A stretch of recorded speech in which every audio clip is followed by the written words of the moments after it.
Live look outside of Television City as we get ready to push into what's going to be an absolutely beautiful Easter weekend. You have to remember though, it's very curious on this Friday as we started out with everything from freeze warnings and frost advisories, and now we sit close to 60 degrees here at the lunch hour.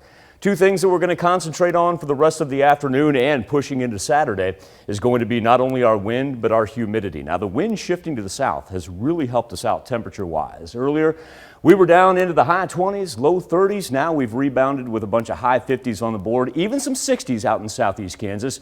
Do want to point out Monette that curiously has been one of the coolest places all morning long. Had a wind chill of 23 degrees even after sunrise this morning. But everybody is going to end up in the 60s here by the time it's all said and done. Let's talk about our elevated fire risk, not only for us, but you're going to see warnings and watches spread really from about Texas all the way to the Canadian border. Abnormally dry for this time of year. We're just not able to pick up any Gulf moisture coming out of Texas or Arkansas, and so that's why our percentages dropping down to the 30s. Joplin already into the 20s. Once again, hate to beat the drum, but you combine that with the winds and it's going to be the fires that can spread just about like that. Look at this out in Salina and Wichita. They're picking up gusts in excess of 30 miles per hour. We're just about there in Chanute and Independence. It does ease up a little bit as you push to the eastern portion of southwest Missouri. But once again, it's just going to keep on increasing throughout the course of the afternoon, and that's why we have a red flag warning. No surprise when we talked about the wind gusts out to the west of us.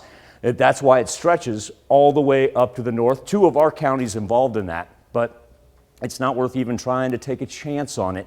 As Tanya was telling us earlier this morning about North Dakota with a state of emergency, South Dakota as well, and that's just how dry and windy it is.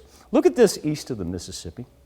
Freeze warnings lasting from the deep south all the way into the Florida Panhandle, and those are for tomorrow, so that's a good indicator of exactly where that cold front is headed. Now, we've got high pressure on the backside of us. That's why our skies are so clear, and you can see the delineation on the color contour there temperature-wise.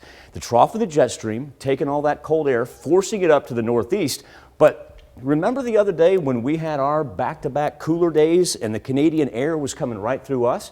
Well, look at the jet now, grabbing it out of Canada, taking it over the Great Lakes, kind of double barrel action, and then sweeping it as low as Florida. Orlando sits at 65 degrees. We're just about at 60. There's really no difference between us and Central Florida right now, temperature-wise. For the rest of the day, sun's going to shine, no clouds to worry about, but we do get a little lucky when it comes to cloud cover, and that's because they'll formulate here later tonight.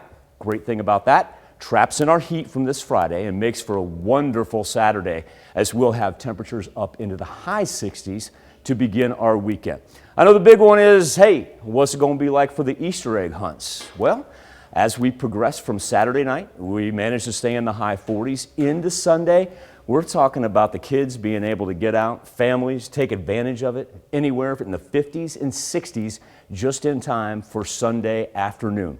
And nationally speaking, I guess one thing we will keep our eyes on headed into the weekend, little formulation of some thunderstorm activity in the upper Midwest. Kind of wants to roll through Nebraska and then formulate out in central Kansas. And then as it drops down to the southeast, you'll notice on the 7-day forecast, it's a combination of not only the warmer temperatures, but also that atmospheric instability that we see this time of year. It's certainly not uncommon, but then our thunderstorm activity picks up in earnest for Wednesday and Thursday, kind of carries us through into next weekend. All right. I'm just happy we're going to have a great weekend. We've earned it. Easter looks great. Yeah. So happy for the kids. All right. Sounds awesome. Thanks, Michael.